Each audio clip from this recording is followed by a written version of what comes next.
Hey everyone, Jonathan Bailor back, and I am very excited about our session today because we have an individual who, more than maybe anyone in the world, can speak with first-hand experience about specifically calories not being the be-all end-all when it comes to optimal athletic performance and just performance in life in general, and how there's been some amazing, and this guy is on the cutting, dare I say, bleeding edge of these amazing technological advancements we've seen that enable us to not only live better and avoid disease and burn body fat, but perform better, from everything from bodybuilding, which he's done, to being a Ironman, which he's done, to being a top-rated podcast host, which he's done, to being a wonderful father, as he has also done. So, Ben Greenfield, welcome to the show, brother. Hey, thanks, Jonathan. Thanks for having me. And just to allude to your last point there, being a wonderful father, I'm actually at home right now. And so if you hear screaming, running, crying, anything that remotely resembles a zoo in the background, that would be my children. So. Well, Ben, you've always been maybe curious, might not be the right word or to do justice to it, but you've always been innately, let's say, curious and to dig deeper into, it's not just calories in versus calories out. That's an aspect of it. But what are some of just these key distinctions you've seen that have enabled you to magnify your performance? Uh, for me, in terms of magnifying performance, for a very long time, when I first got started on the performance scene, pretty much drank the Kool-Aid of what we read in magazines, on websites, or in books about how to fuel the human body, for anything from my low fat, low carb bodybuilding approach back when I was a bodybuilder to my low fat, high carb nutrition approach when I made that shift into endurance sports. Over the years, I've kind of discovered that both of those approaches had their drawbacks. The low fat, low carb, high protein approach in terms of the protein toxicity, and the low fat, the high carb approach in terms of the blood sugar roller coaster rides. But really, what I've come into over years of kind of experimenting with different approaches is that, for me, the most important thing is that ultimate combination of calorie density and nutrient density. With the latter being especially important when you're trying to fuel your body with the thousands of calories or the huge amounts of energy necessary for enhancing performance, or allowing for lots of fitness and lots of working out, but still being able to do so without kind of destroying the body, or without just like eating lots and lots of just like empty foods. So. Ben, that's really why I wanted to highlight your story here, because you are a literal example. And folks, you can go on the web, just search Ben Greenfield Fitness, and then filter by images, and you can see the various states Ben has been in, and it is a diversity of states. So when we talk about calorie and energy balance, let's start with bodybuilding, Ben, and can you tell us a little bit about your approach to calories, nutrition, and energy balance, and the results while you were bodybuilding? Sure.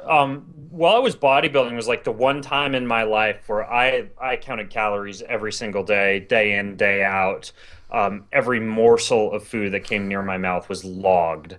So for me, bodybuilding was my first real venture into kind of biohacking my diet. I got down to 3% body fat by very carefully monitoring not only my exercise levels on a daily basis, and basically approximating daily calorie burn, but also adding on to that an additional 500 to 1,000 calories per day of low carb and low fat foods, to allow for me to shed as much fat as possible and also put on as much muscle as possible. So it was basically like a high protein diet that allowed me to be in caloric excess every day, combined with lots of muscle training and weight training. And that was my approach to bodybuilding. It wasn't healthy per se, but that was the approach that I used to put on lots of muscle. Interestingly, I am right now going from the triathlon off season into a self experiment of putting on 30 pounds of muscle, and I'm doing so in a completely different way than I did when I was bodybuilding. So now I'm eating more real nutrient dense foods, high amounts of healthy fats. moderate amounts of healthy, natural carbohydrates and moderate amounts of protein. Not so much counting calories or incessantly writing everything down, but instead just eating to fuel my workouts, eating until I'm full, and focusing on putting on muscle in a much more healthy way. Ben, you made a statement in there that I think we just have to highlight and dig into, where you said, I was intentionally eating, and this is the most meticulous you've ever been. And folks, if you haven't checked out bengreenfieldfitness.com, I mean, Ben is one of those kind of guys that attention to detail, like he's a total geek, just like me. So when he says he paid attention to his calories in and out, he did it at a world-class level. So you knew your approximate calories out, at least as well as a human can.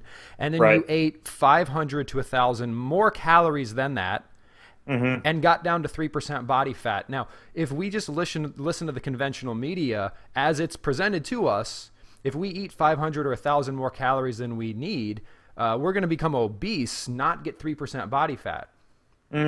Yeah, I mean that's the trick to putting on mass. And I actually work now with a lot of high schoolers and college athletes who want to get big, who need to get big for football or basketball or whatever sport they're competing in. And really, the philosophy is you eat a lot of food and you live in the gym lifting heavy things. And I mean, if you do that, just about any person will put on size, guy or girl, when it comes to building muscle mass. There's just different approaches when you look at the exercise scenario for different people. You get like skinny, lean people who need to be doing a lot of multi-joint type of activities combined with that huge calorie excess, whereas you get naturally muscular, what would be called like a mesomorph type of body type, who can get away with more like single joint activity, a little bit more metabolic conditioning work, but similar deal, eating a lot of calories to put on that amount of size. But absolutely, I mean, if you combine caloric excess with huge amounts of physical activity, specifically weight bearing, the body does adapt by putting on muscle. But that, Ben, doesn't that show just this glaring hole in what we've all been taught for the past 50 years, which is if you eat too many calories, you will get fat. That is obviously not true. So what's going on in the situation where someone who's eating too many calories gets beautifully toned and lean, and someone who's eating too many calories gets sick and overweight? The contrast is that with the former example that you gave of someone eating a lot of calories and getting toned or lean is twofold. Number one, when you're eating tons of calories and combining that with high levels of physical activity, you're actually giving your body what it needs to stay in a state of what is called anabolism, meaning that you're elevating the hormones such as testosterone, DHEA, hormone or steroid precursors like vitamin D, all the things that are necessary to actually build muscle and get that very, very, kind of like athletic type of build. Now, in contrast, you do see people who will go out and exercise a lot, even lift weights a lot, but go catabolic, not anabolic. These are the skinny, emaciated, overtrained, et cetera, type of people you might see at the gym or outdoors jogging around the park. And they're using a similar exercise, a whole bunch approach, but they're not eating many calories to stay in that state of anabolism. Now, number two is that when you tear down muscles, such as you might do when lifting weights, when bodybuilding, when training to become toned, ripped, more athletic, whatever it is that you're going after, you actually do need calories, specifically in the form of things like amino acids, to actually repair and rebuild muscle fibers for what's called hypertrophy, which is the act of a muscle getting bigger. So the idea is that eating a lot of calories combined with physical activity results in anabolic state of your hormones, results in increased number of muscle fibers or increased size of muscle fibers. And that is in contrast to simply eating in the absence of physical activity, in which case you do get a lot of those calories, shuttled to the liver to get converted into triglycerides and shoved into adipose tissue, and you get lots of energy storage for that rainy day that may or may not ever come, depending on what state you're living in. So. Well, it's interesting because it makes us start to think more deeply about whether or not we're actually in a state of caloric excess, because while all these traditional methods to measure calories out none of them can get to the level of precision necessary to tell us how many calories is it taking to repair that muscle, or how many calories does it actually take to synthesize new tissue in your body, which we do even if we're not weight training, right? Muscle protein synthesis is a hugely calorically expensive thing, and it just seems like the more we understand about human biology, the more this calorie counting seems silly. And I'm wondering, your 30-day experiment now, are you seeing the absence of counting calories having a negative impact on your ability to perform? No, absolutely not. And I've found that listening to my appetite and listening to my body is something that works much more effectively and is also far less stressful. So the interesting thing is that when I contrast my old days of counting calories incessantly as a bodybuilder, and I could tell you most days I was at 4,200 to 4,700 calories per day in that state of caloric excess that I was shooting for to put on muscle. In the couple of times that I've actually laid there in bed at night and added up mentally, because now I take any food on the face of the planet and I automatically know how many calories are in it just from doing that thing when I was a bodybuilder. When I added up mentally, I'm like always hitting that ballpark without ever counting, by just listening to my appetite, eating when I'm hungry after workouts, eating to fuel workouts, that type of thing. I hit what I needed to hit without actually counting calories, just by paying attention to the natural energy cry of my body. So it's interesting how there's kind of two different ways to skin the cat, but ultimately one is far less stressful and relies on a lot less, kind of like type of calorie counting. I love that you said there's these two approaches, because I think that is maybe some of the reason there's so much confusion is people want to say it either works this way or it works that way, whereas what I just heard, and correct me if I'm wrong, and my own personal belief is they both are possible. You can do them. It's just like one is like running through a minefield, while as the other one is just like taking a stroll through the meadow. Like, why would you want to run through the minefield if you don't have to? Yeah, I mean, the other thing too, I mean, and this is important for some folks, if you can squeeze in an extra set of squats, or an extra little bit of time spent hitting that body part that you really want to look good, if that's your thing, and you're lifting to get more athletic, or you're training to get ripped or hit certain body parts, or burn fat, etc. The more time you spend in front of nutritiondata.com or My Daily Plate or whatever, logging calories, that many fewer sets you're going to be able to pull off for exercise. So there's that component too. I mean, how much time do you want to spend counting calories? So, and Ben, we've talked a bit about muscle hypertrophy. We've talked about adding lean mass. And for the listeners out there, we're not talking about becoming like a bulldog, which most of us can't even do if we wanted to, but rather just looking toned and athletic, really the new healthy. We're not supposed to all be shrunken, emaciated people. We're supposed to be happy, healthy, robust people. But one of the most interesting things about what you do personally and research is endurance performance, and how this whole like carbo load just does not seem borne out by the modern science as well as your personal experience. Yeah, well, I mean, if you look at like a human baby who is drinking the natural preferred source of fuel for human babies, which is breast milk, and in most cases, believe it or not, it's not soy milk or soy formula from the hospital. You're going to find that the fatty acid composition of breast milk, as well as the fuel that's being used by a growing human baby, is a mix of fats, including saturated fats and ketones, or kind of the byproduct of fatty acid utilization. And at some point in our westernized diet upbringing, we make that switch from fatty acid utilization to fruit roll-ups and cereal and sugary baby food, and just like this shift into sugar utilization. And most of us stay in that for the remainder of our lives, relying upon sugar, this fast-burning kindling, as our preferential source of fuel. When in reality, the process of beta oxidation, or burning fatty acids to generate ATP, the body's energy currency, is our natural preferred state of fuel utilization.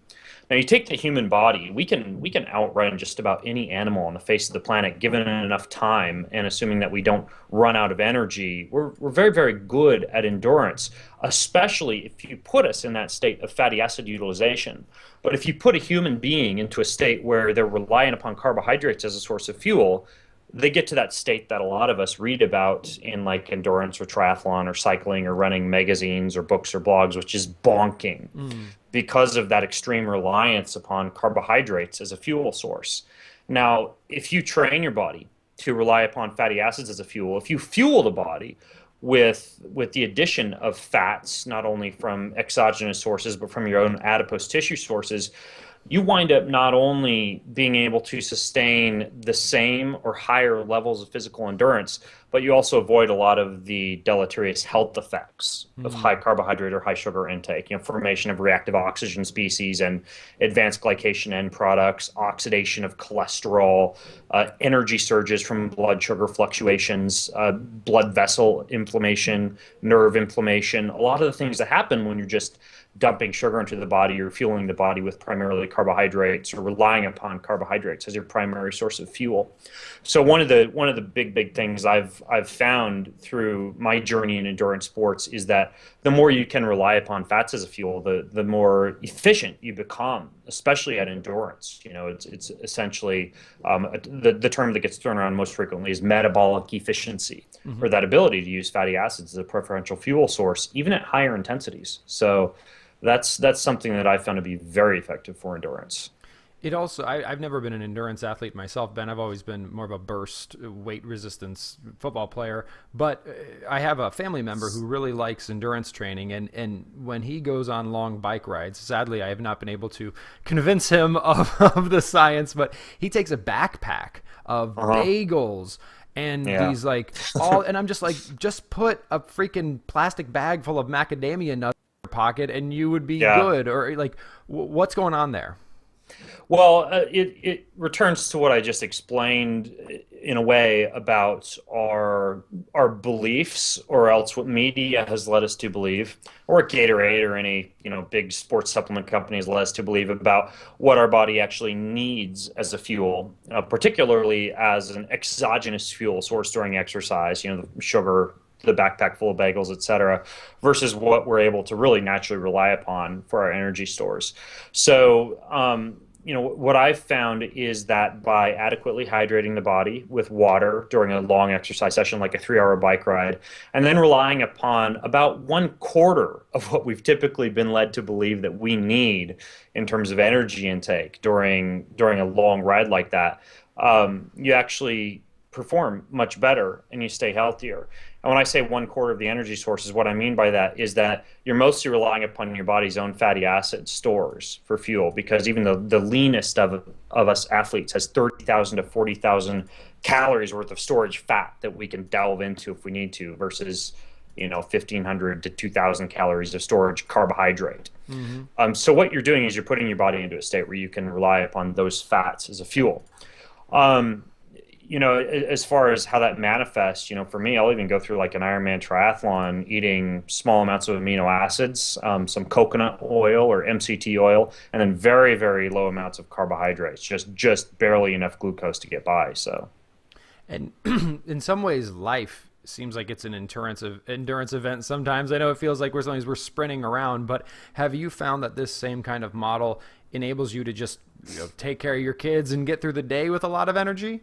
Sure, yeah. I eat 2 to 3 times per day. And I used to be the personal trainer that told people to snack, 6 to 10 times per day to keep their metabolism elevated and, never let themselves go hungry and that type of thing. And now I've simply found that not only is there less meal management when you're eating fewer times during the day, but as long as you're eating very nutrient-dense food that burns somewhat slowly, you don't really have to go out of your way to snack and eat that much. So, I have like what I call a high-fat smoothie for breakfast and occasionally a salad for lunch, and then we sit down to dinner as a family. And there's a lot less snacking that goes on, but I also just stay in that state of kind of fueling my body with fatty acids and staying in that metabolically efficient kind of state during the day. So yeah, it works really well. It's ironic that far from making us fat, it seems that eating fat makes us better at burning fat. Yeah, in a way. Assuming that we're talking about healthy, natural sources of Yeah. fat, absolutely. Yep. And Ben, in terms of meal frequency, I know some of the listeners may have some questions here. Does this vary at all? For example, if your goal is lean tissue gain, would you eat more frequently to keep yourself in a positive nitrogen balance, or yada yada yada? Like, how tightly tied is meal frequency to your specific goals? That's a good question. I'm glad you brought it up. There is some evidence that spreading several 20 to 30 gram portions of protein intake throughout the day can help if you're really trying to, for example, put on muscle as quickly as possible. And that's likely because it does not only send that message to your brain that amino acid levels are high, so there's no need to go into like a catabolic state, and that you can keep levels of anabolic hormones, such as testosterone elevated.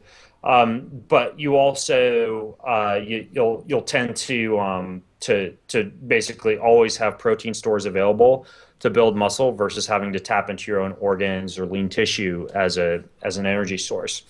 Um, there's a fine line between, say, like listening to research like that and snacking on like 20 to 30 gram protein portions all day long, and also simply accepting the fact that you're going to get pretty decent results just eating a couple of, or two or three real meals per day anyways. So for me, it comes down to what's realistic and attainable, and kind of like keeps me happy and keeps me productive during the day. And Mm-hmm. sure, I could probably get up every 2 or 3 hours and interrupt my processes and my time with the family or my time at work, et cetera, to go make myself like multiple snacks every few hours that include 20 grams of protein, et cetera. But really, it doesn't make that big of a difference. I suppose if I wanted to become like a professional bodybuilder again, I would probably go out of my way and start doing stuff like that. But for the average person, like even if you just, let's say you do want to put on a little bit of muscle mass or something like that, you could still eat three big nutrient dense meals per day and be just fine and spend far less time micromanaging your meals, which I think, it just comes down to that whole happiness component too. It's Yeah. like you don't want to be miserable, going out of your way to just like constantly be dumping protein down the hatch. So, If our efforts to be healthy make us sad and sick, it seems like we may yeah, be on the wrong path. right, exactly. I mean, you gotta have balance in your life too. So, Ben, have you seen any compelling differences between men and women when it comes to this modern science of optimal performance? well, women preferentially burn fat as a fuel, anyways. I mean, that's been kind of shown in metabolic laboratories that their level of fat oxidation is a little bit higher than that of men. So if anything, they have a little bit easier time kind of getting into this fat burning state, or kind of shifting their diet towards like higher healthy fat intake.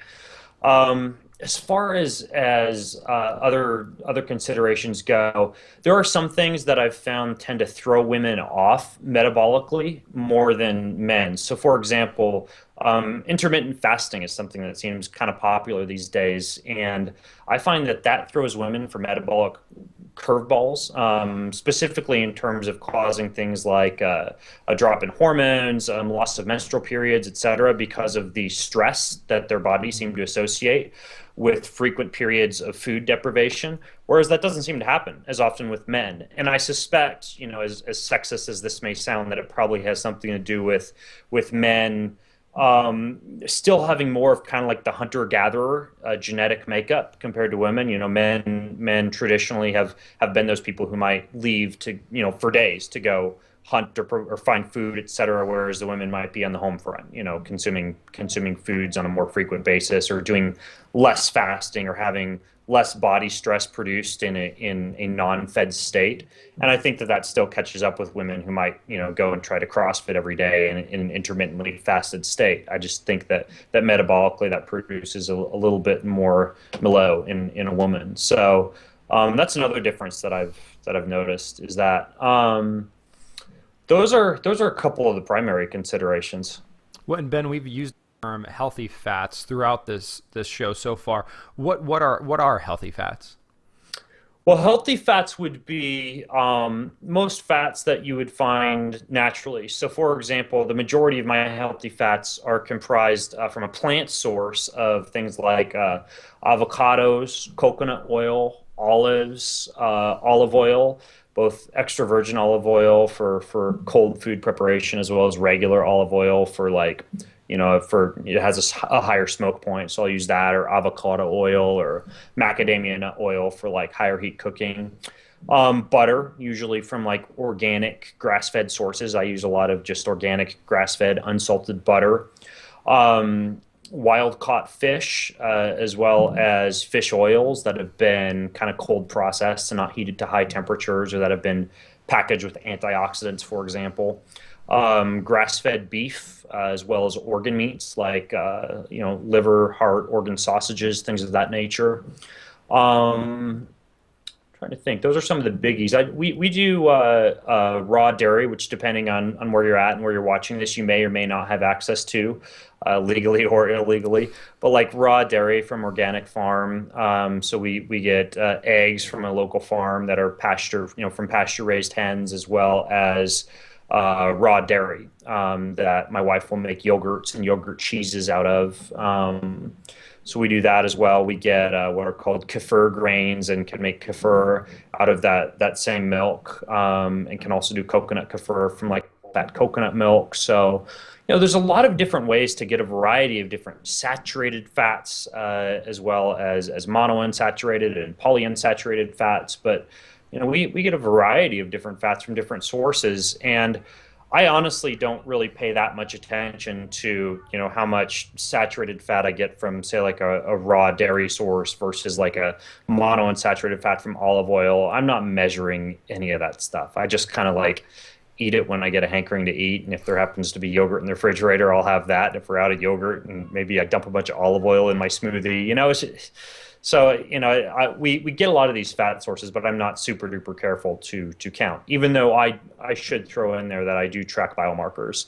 So I do a full lipid panel 4 times a year to look at like my HDL and my triglycerides and my oxidized cholesterol and my regular cholesterol and all that stuff. And it always checks out okay. So It's fascinating that you started off the list of healthy fats with plant fats, because I think these are two very vocal communities in the, let's call it, internet nutrition world. Seems to not pay attention to these as much as I do, and it sounds like you do. And that's like, for example, most vegan vegetarian advocates advocate a low fat diet.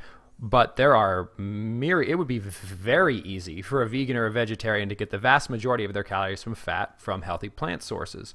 And sure. Individuals in the paleo community, which is a wonderful lifestyle, oftentimes people hear the message as saying, just eat animal products, which isn't the message. But it seems like there's just a wealth of cocoa, coconut, and avocado and olives. Why do these plant fats maybe not get as much airtime? Well, I think that part of it is because the high fat message is a little bit more taken up by that kind of paleo primal community, which relies, and I agree on this, almost too much on animal fats as a fueling source. I eat those kind of animal-based fats that I mentioned, like salmon or grass-fed beef, once every 1 to 2 days, and then I'll typically have some kind of like a raw dairy source or another, what would technically be considered an animal-based fat, again, once every 1 to 2 days. But then everything else is a plant-based fat. And the other thing to remember is that when we're talking about things like kale, spinach, a lot of these fermentable fibers, many of those are converted into what are called short chain fatty acids in our large intestine. And even though we don't have the same capability or are able to the same extent to do a lot of that conversion of fiber into short chain fatty acids at the level that, say, a ruminant like a cow could, or a gorilla or a chimp could, humans can still take a lot of those fibers and turn them into fats as well. And I think that someone who's just relying upon animal-based fats is missing out on a lot of the balance when it comes to fats. In terms of kind of like getting like a really good spectrum of healthy fats from both plant and animal-based sources. And I think it just comes down to, again, the idea that maybe it's that like the paleo/primal community is so adamantly against the idea of veganism or vegetarianism that they just, they stay away from having spinach or kale or dark leafy greens, on a consistent daily basis. or maybe it's that they just have so much grass-fed beef in their chest freezer out in the garage that they just want to go through it like it's going out of style. But yeah, it's interesting because I posted my diet the other day on bengreenfieldfitness.com, and someone commented that it looked like basically a plant-based diet with a little bit of animal thrown in. And when I step back and look at my diet, I could see how that could be the case. However, again, like I test my biomarkers all the time, and I'm really, really happy with the values that I see there. So I think that going for as much balance as possible. I don't follow a specific diet. I'm not paleo. I'm not primal. I'm not vegan. I'm not vegetarian. My dietary philosophy is you can eat just about anything on the face of the planet as long as it comes from a natural source and as long as you've treated it properly. So, for example, some people will say, well, plants have components in them that are unfriendly to your digestive system. Well, if a plant hasn't been genetically modified or bred for high yield crop or something like that, and it's also been properly soaked or perhaps fermented or sprouted or something along those lines, you can make just about any plant very, very digestible. And the same goes for animal proteins. If animals haven't been fed, like genetically modified soy or high amounts of omega-6 fatty acid laden grains and things of that nature, most animals, are also great sources of fuel. So for me, I look at the source of the fuel. I look at the way that it's been prepared and treated, and we end up doing a lot of slow food prep in our own kitchen. And I will eat just about anything so long as it's natural and recognizable. So. Ben, we started off the show talking about how we heard your little ones in the background, and how, as a father and as a family member, is everyone else in your family adopting this lifestyle? And if not, how do you manage that? If so, how did you make that happen?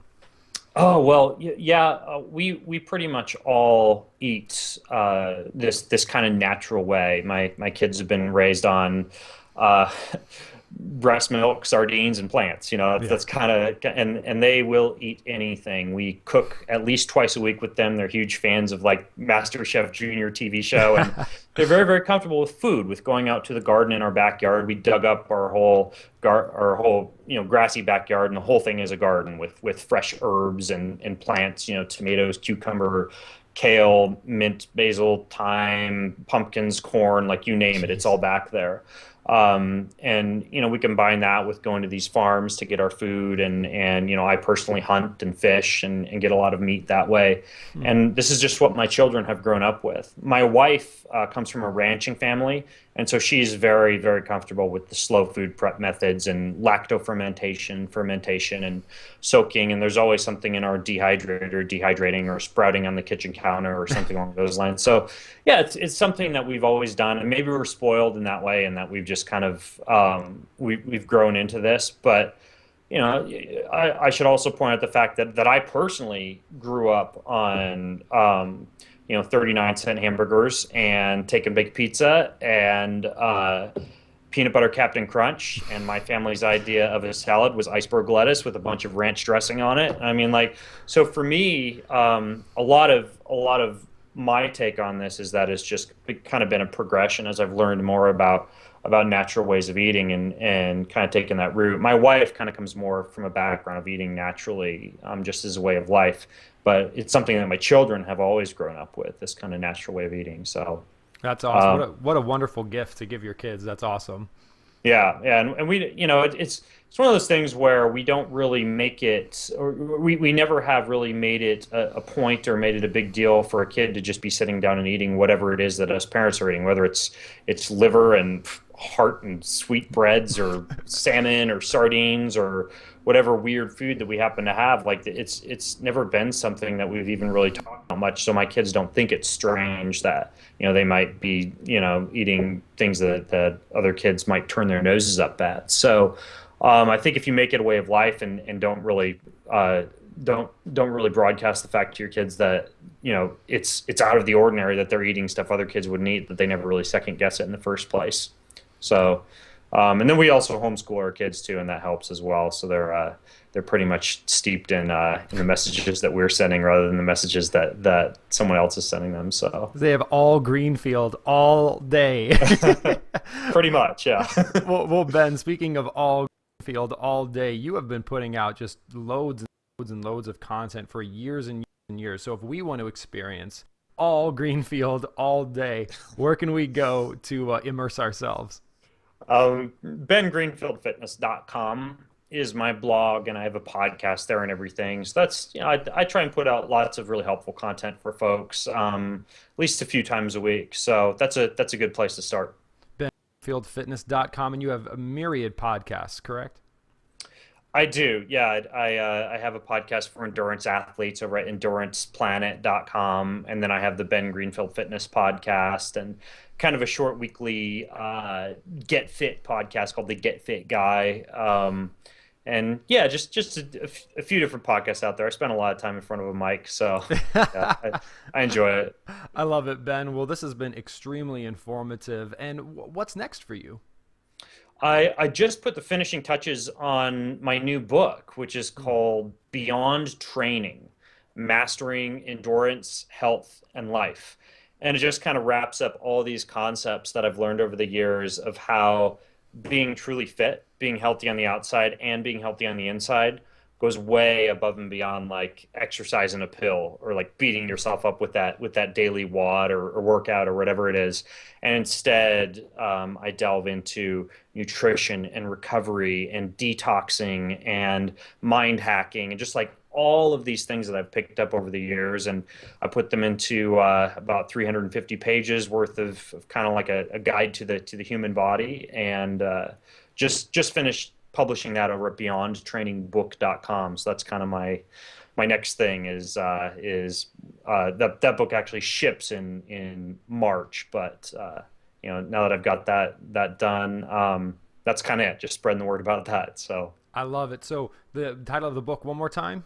it's called Beyond Training, and it's over at beyondtrainingbook.com. And we can start reading that in March. The electronic version should be available before then. I'm currently recording the Audible version for audible.com, and then the hard copy should ship on March 4th. So yeah. Excellent, excellent. In the meantime, bengreenfieldfitness.com will keep you busy for a long time, listeners and viewers. So Ben, thank you so much for living such an interesting and awesome life, and for sharing all your insight with us today. Cool. Thanks, Jonathan. Listeners and viewers, I hope you enjoyed this wonderful conversation as much as I did. And please go over to bengreenfieldfitness.com and remember, this week and every week after, eat smarter, exercise smarter, and live better. Chat with you soon.